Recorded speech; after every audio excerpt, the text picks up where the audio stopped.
Michele Bachmann. Now, you want to talk about the crazy myths that they've made up? Well, remember the death panels that Sarah Palin talked about? Well, she got that from Michele Bachmann. And Michele Bachmann was on a call with other crazy Republicans, and they claimed that they had 350,000 people on that phone call. Okay, sure you did, right? And it was with a Right to Life group, etc. Okay? Now, Right to Life group, I got no problems. Go forward, right?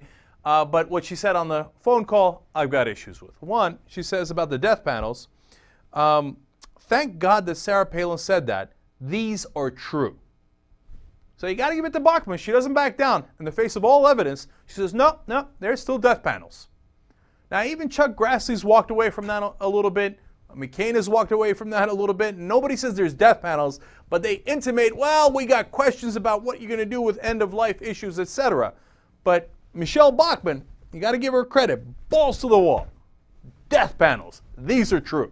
Okay? And so how are you going to defeat these death panels? Well, obviously, you get on your knees and pray. Okay, that's at the end of the call. But in the midst of all of this madness, one of the callers asked her, hey, do you know if there's a plan afoot in Washington to require all medical doctors to perform abortions? Do you understand how insane that question is? That in Washington, they're going to make every medical doctor perform an abortion. Okay, Dr. Sterling, you're up next. Okay, let's go. Now you perform the abortion. It's madness. So even Michele Bachmann has to say, well, that's not exactly right, but I'm concerned about the government overall, right? Well, let's see. Here's her quote. Unless we explicitly restrict these items, I think we can fully expect that these radical pro-abortion individuals could very likely make those decisions. Very likely make those decisions. All of us who have labored tirelessly in the pro-life cause for years and years, we know what these people are capable of, and that's why they have to be tied down by restrictions explicitly in law. So they're very likely to make every doctor perform an abortion unless Michele Bachmann has her way. Okay, now, how is she going to get her way? Luckily, she apparently thinks she doesn't have much on her side. She says, yes, the Democrats control all the houses of Congress, including, of course, the White House as well, but she does have a plan. At the end, she says, quote, that's really where this battle will be won, on our knees in prayer and fasting.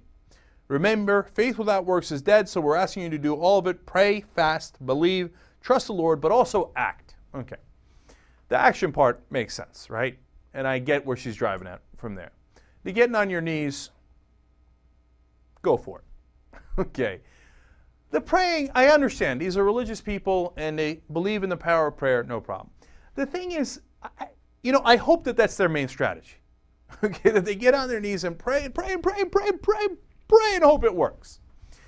If that's their main strategy, I think that they're going to be in a load of trouble, but I could be wrong. Okay, so I'm willing to test it out. You go for it, and we'll try our strategy to see if what it works. Unfortunately, of course, that's not their main strategy. Now, the one other thing that always fascinates me, and this is in a lot of the religions, what's with the fasting? If I don't eat a quarter pounder and cheese today, God will obviously give me what I want. If I don't eat a Frosty today, well, then obviously God will kill healthcare reform for me. I don't get it. It's in Islam too. In Islam, you got to fast for 30 days. It's in Judaism too. There are days when you have to fast. In Christianity, I didn't even realize that it was emphasized that much, but every time Michele Bachmann talks, she talks about fasting. I mean, imagine that that's the God that really exists. That he looks at and he's like, okay, who's not eating food?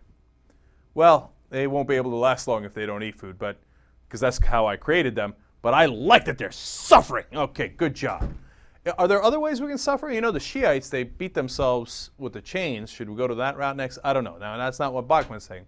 But I just don't get the fasting concept in any of the religions.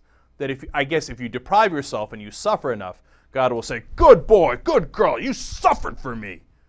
I will now kill healthcare reform. Am I the only one who finds that comical? All right. We'll find out. Anyway, Michele, go for it. Try your way. Get on your knees. That's a good first step. Pray. Stop eating for a long, long, long time, and let's see what happens. Fair enough, right?